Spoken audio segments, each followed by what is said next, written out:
عن ابن مسعود رضي الله عنه قال قال رسول الله صلى الله عليه وسلم: آخر من يدخل الجنة رجل يمشي على الصراط فهو يمشي مرة ويكبو مرة وتسفعه النار مرة، فإذا جاوزها التفت إليها فقال: تبارك الذي نجاني منك، لقد أعطاني الله شيئا ما أعطاه أحدا من الأولين والآخرين.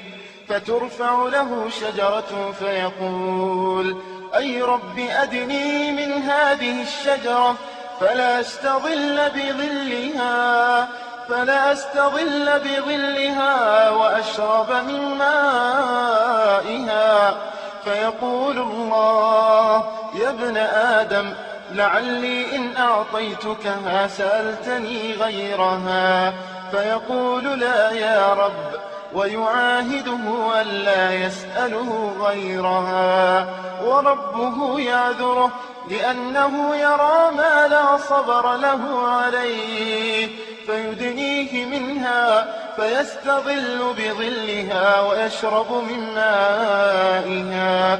ثم ترفع له شجرة أخرى هي أحسن من الأولى، فيقول: أي رب أدنني من هذه لأشرب من مائها وأستظل بظلها، لا أسألك غيرها. فيقول: يا ابن آدم، ألم تعاهدني ألا تسألني غيرها؟ فيقول: لعلي إن أدنيتك منها تسألني غيرها. فيعاهده ألا يسأله غيرها، وربه يعذره لأنه يرى ما لا صبر له عليه، فيدنيه منها فيستظل بظلها ويشرب من مائها. ثم ترفع له شجرة عند باب الجنة هي أحسن من الأوليين، فيقول: أي رب أدنني من هذه فلا أستظل بظلها وأشرب من مائها، لا أسألك غيرها. فيقول: يا ابن آدم، ألم تعاهدني ألا تسألني غيرها؟ قال: بلى يا رب، أدنني من هذه لا أسألك غيرها. وربه يعذره لأنه يرى ما لا صبر له عليه، فيدنيه منها. فإذا أدناه منها سمع أصوات أهل الجنة، فيقول: أي رب أدخلنيها. فيقول: يا ابن آدم، ما يعريني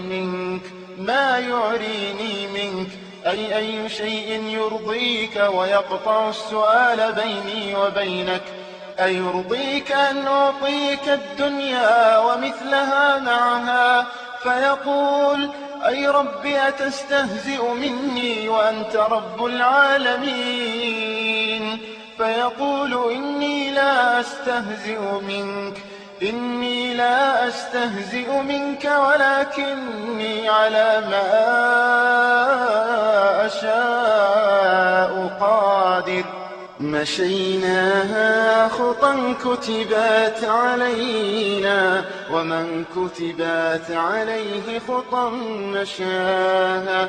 ومن كانت منيته بأرض فليس يموت في أرض سواها. مشيناها خطى كتبت علينا، ومن كتبت عليه خطى مشاها.